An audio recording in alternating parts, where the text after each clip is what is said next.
The company I work in is a very large company and with departments in multiple countries. My main task in my current position is to have a lead on anything security related in our team and try to keep up with the threat landscape. Most technicians work with the same form of management for their company towards their customers and use ITIL as a framework.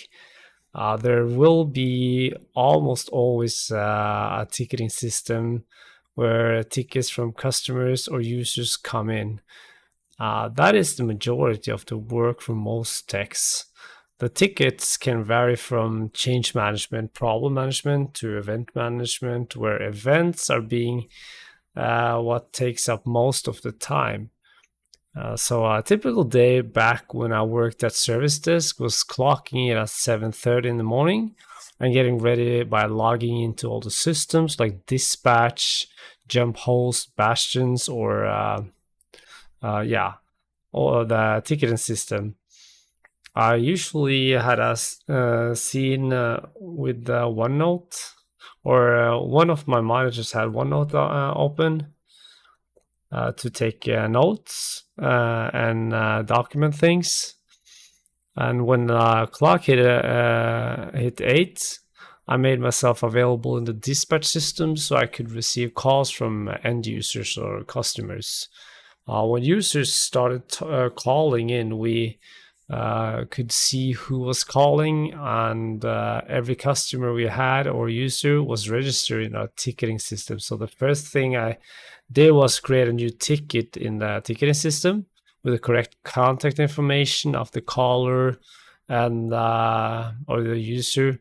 While we were helping users, we also took notes of anything useful to help document the problem and solve it. We had a rule that we shouldn't exceed 15 to 20 minutes to help a customer. So if the case was too complex to fix over the phone at that moment, we had to log the case, put it aside, and come back to it later when the traffic on the phone wasn't too bad and more manageable, since we had a SLA that was like a service level agreement on how long the customer could wait on the phone, which was actually just 10 minutes. Crazy, I know.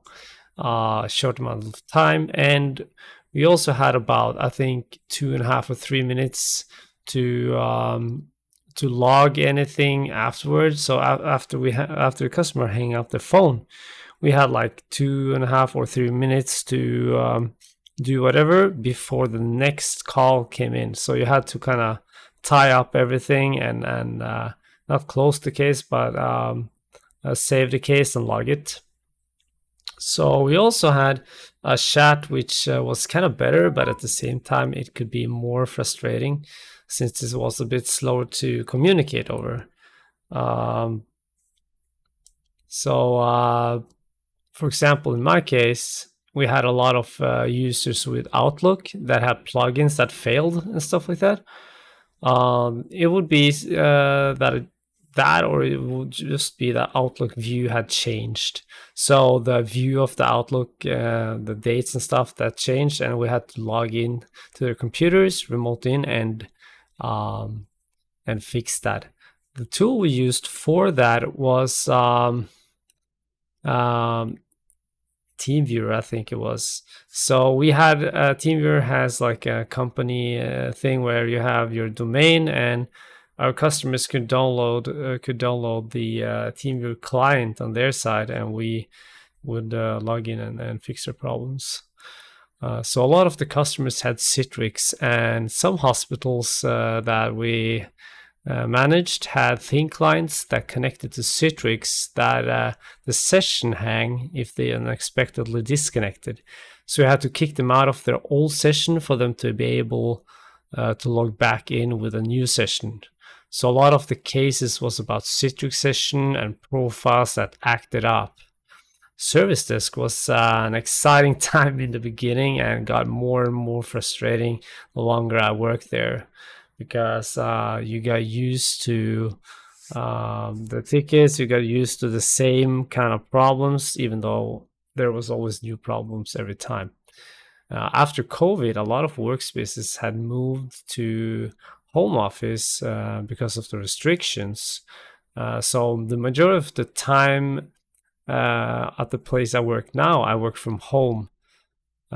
So nowadays usually starts with a meeting in the morning where we have a quick status quota, and then I glance at security resources to see if there have been any reported any new vulnerabilities overnight. Then I work with the tickets I have in my personal queue, or tickets that comes in that have a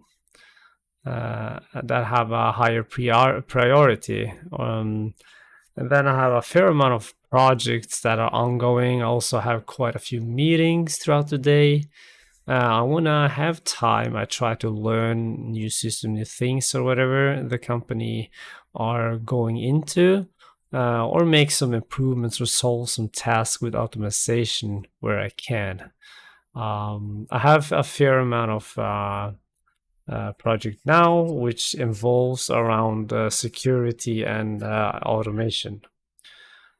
So to summarize, an IT technician can have a very largely varied day, and no day are usually the same. So that's a short summary of how a day in the life of an IT technician can be like. Hope you liked the video, and if you have any questions or suggestions to my next video, feel free to post a comment below. Thanks for watching, and I'll see you in the next video.